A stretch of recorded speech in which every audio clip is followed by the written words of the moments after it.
thank you so much to all our graduates for coming back. Thank you to the panel for being the panel. Thank you to Alicia for agreeing just a few moments ago to chair the panel. And thank you to everybody here for taking time out to come this afternoon.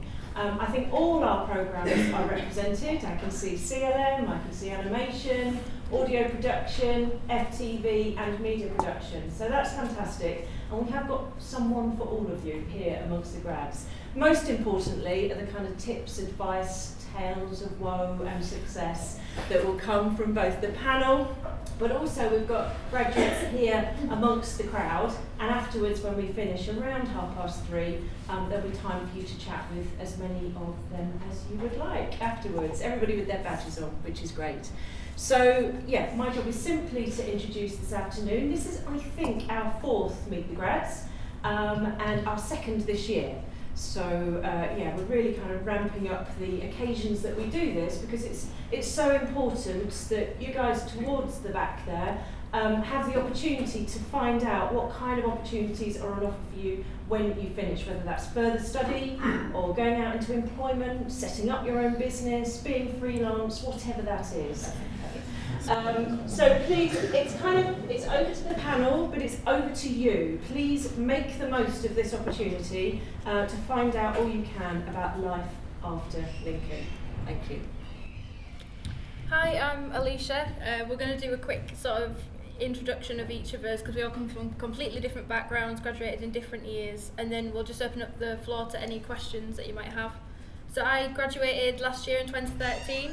I'm currently a production manager for Channel 4. We do lots of online content. That's what I'm about, not TV as such. Can you speak up a little bit? Yeah.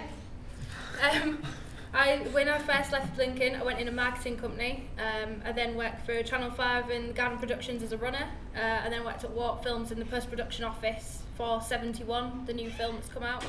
I'm a skill set trainee as well for film and TV, for locations.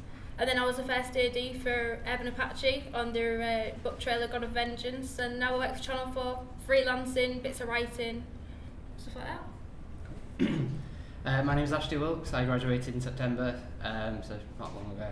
I run a corporate video production company with Tom McCann and Nick Winter called Wallbreaker Productions, and we do corporate videos for small to medium businesses across the UK, but mainly in East Midlands. Okay, next. I'm Tom Ward. I graduated in audio production in 2013. From leaving Lincoln, I went on to the University of Salford, based at Media City, UK, where I did a master's degree in post-production for television and film. Whilst doing that course, I went on numerous work placements and also got freelance paid work with companies such as Sumner's, where I was a dub assistant for a month there, and I assisted on programmes such as Young Dracula for CBBC, on the M&E mixes.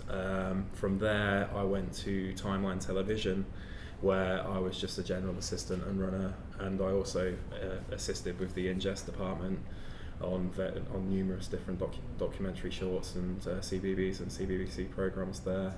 I've also worked as a freelance sound operator for 124, doing a lot of corporate videos, and also I have a sort of small independent company with a few friends from Leeds, where we go out and shoot videos for corporate.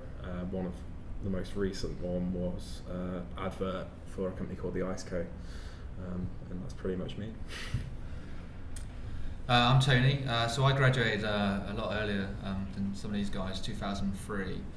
I spent the first 5-6 years just doing a lot of different jobs within the industry, whether that's running, assistant directing, production office work, and then kind of realised that after about 5 years, although I was working consistently in the industry, which was great, it was actually leaving me no time to pursue what I really wanted to do when I first graduated, was actually write, not just shorts but features, TV.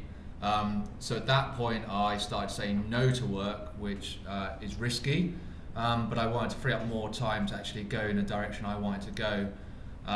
So since that point I've written about 30-35 short films. They've all been made or in the process of being finished. I've also now started looking at longer form stories, so I've got 2 feature films in development, one with Creative England, who are the main funding body for this part of the country, and another with a Nottingham production company. And I'm also writing a pilot for a TV series which is not being paid, but I just want to do it because I think it's a good opportunity. I think that's where I'm at now. Cool. I'm Jo Graham. I'm a digital strategist working for a publishing company in Horncastle. We publish mainly magazines about motorcycles, trains, that kind of thing. I graduated in 2012 from media production, specialising in design. After graduating, I spent a couple of years, about a year and a half, doing freelance graphic design work and social media management. And from there I got my job at Morton's doing digital strategy, which is part of a KTP, which, if you have any questions about that, Knowledge Transfer Partnership, it's a government sort of funded thing with the university and local businesses to create jobs in the industry. Hey, my name is Lewis Cater. I graduated here in 2011. I studied film, television and journalism. I now work as a video director, usually on music promos. I work for the likes of Sony Music, Island, Universal, Atlantic. I also do a couple of corporate films for Compare the Market. That's where I'm at now. Is there any good interview techniques that you sort of applied that maybe you think that's how you got the job, if that makes sense? I know it's probably I just look really good, but I don't know if there's anything you said or did that stuck out. Yeah, for the Channel 4 one, one of the questions was, tell us something about you that we wouldn't know. It could be anything. I turned around and told them I love travelling and I also have a house-trained guinea pig. And I got 5-minute questions on this guinea pig, and I came back from the interview and just picked her up and went, if I get this job, it's because of you. Because they wanted everybody to be something different. Like, our director got on because she went, I am Batman. She went, I love Batman. She has tattoos and everything. That's why she got it. And everyone was a little bit quirky and in their own way. However, don't go too far. We remember one girl as Cheese Girl. That is her name to us, because all she talked about was how cheese made her hyper, and that's all we remember. So be funny and show your character, but not so much that it's weird. I think I can also add in on that. I recently had an interview with ITV for Coronation Street as a post-production trainee. There was initially one job which 600 people applied for, and then I got shortlisted to the final 15. From there I got shortlisted to the final 6 and didn't quite get the job, so I was inches close. But the way people are interviewing in the industry now, they're kind of doing these weird, I don't know whether you've had experience of it, but like team building things. Like, they weren't asking me questions like in terms of what technical abilities have you got. It's like, what did you eat for breakfast when you woke up this morning? What's your favourite ice cream? That was one of them. And they kind of want to see how you sort of work in a group dynamic, because my interview was with 15 others. And then they were very sort of quirky and very sneaky how they got the individual interview bits in. They did like speed dating rounds, so you'd speak to an individual person and they'd just ask you 3 questions each, and you'd have about 30 seconds to answer each question. And some people I knew who were of previous work experience and placements that I'd been on were in the interview with me, so I kind of knew them from before. And we all received feedback for the people who didn't get the interview, and they said that some people actually came over as being too sort of intense and overconfident. So it's getting that middle balance of being able to kind of have that middle ground. You need to stand out but kind of not. I don't really know if that makes sense, but it's kind of finding that happy medium of seeming keen and, paying attention to what they're saying, but then again not sort of being like, right guys, like really overkilling it. You'll be a sort of nice, likeable, decent person, really, the type of person you'd want to work with. So, Yeah, because I think you've got to remember that to have got onto that interview, your CV's already told them your experience, told them your skill set to a certain degree in terms of the technicalities of it. So if you then use that interview time to constantly just harp on about what's already on your CV, it's a wasted opportunity. They are looking to see, can they work with you? Can you work in a team? A lot of work jobs in TV, film, a lot of creative industries, you're working in small teams, expected to share a good weight of the responsibility. So that's what they're looking for. Can you handle that? Can you work in a team?